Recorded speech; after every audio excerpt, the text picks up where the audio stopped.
Hello everyone, it's been a while since I made a video, so I know there's millions of people waiting and waiting and waiting, or at least a couple, like one or two, or maybe nobody. Well, anyways, this will just be a quick one today, just one of these random thoughts that came into my head.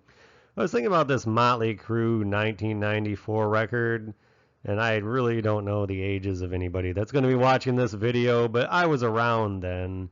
And this record's had an interesting life cycle because I remember when this thing came out in 94, and I had grown up in that era in the 80s when Motley Crue was really big.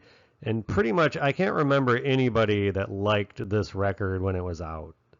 Like Motley Crue fans didn't like it. And I was kind of, not a big Crue fan, but they were kind of there, part of that mixture of music I listened to. But I did have some friends that were pretty big Motley Crue fans, and they kind of hated it. It wasn't like Van Halen when they got Sammy Hagar, and it was just kind of like accepted, and like, okay, and they continued to sell records.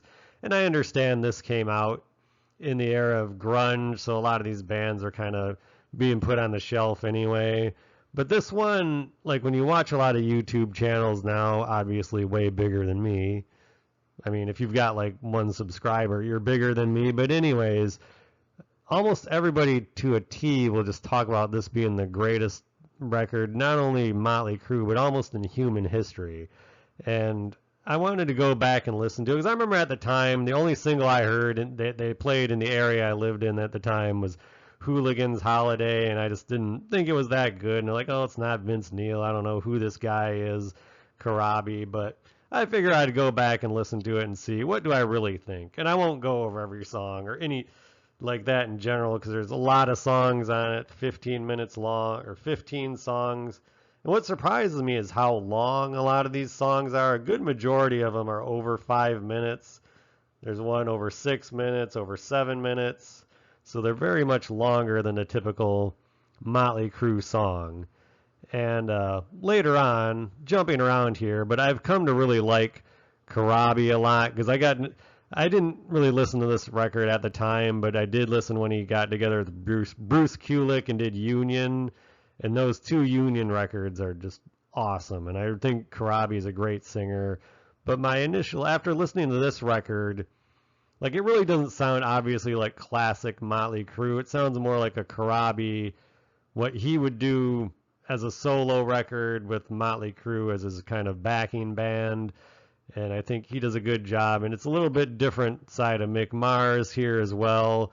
Overall, I understand why people would like this record. I think it's cool as it is, but as a Motley Crue record, I think, if this came out in 94 and they were just a brand new band with some different name, they weren't Motley Crue, this would have probably been pretty big at the time because it kind of sounds like a 1994-ish type record, like those kind of songs that were coming out. And it's kind of a good precursor to what Karabi did with Union a few years later, which if you haven't heard the Union records, they're a lot better than this. I mean, this is okay, but it's kind of like where I think maybe he didn't have the constraints that he may have had playing with Motley Crue, and it was just him and Bruce Kulick, writing songs and doing stuff and having a little more freedom. But back to this record, I'm just curious what anybody thinks of this, because it's like kind of cool, but I don't remember at the time anybody liking it, and it kind of got put on the shelf pretty quick.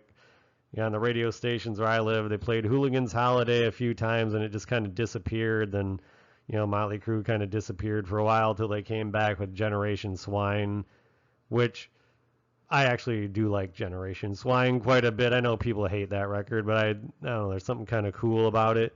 But anyways, this one, it's decent, but it's just interesting that now, if you go around, scan around YouTube or wherever you go to find this kind of information, this will pretty much be like the #1 record made of all time. But anyways, just a little ramble fest. We'll see you later. I hope you have a great day out there, and we'll catch up with you next time.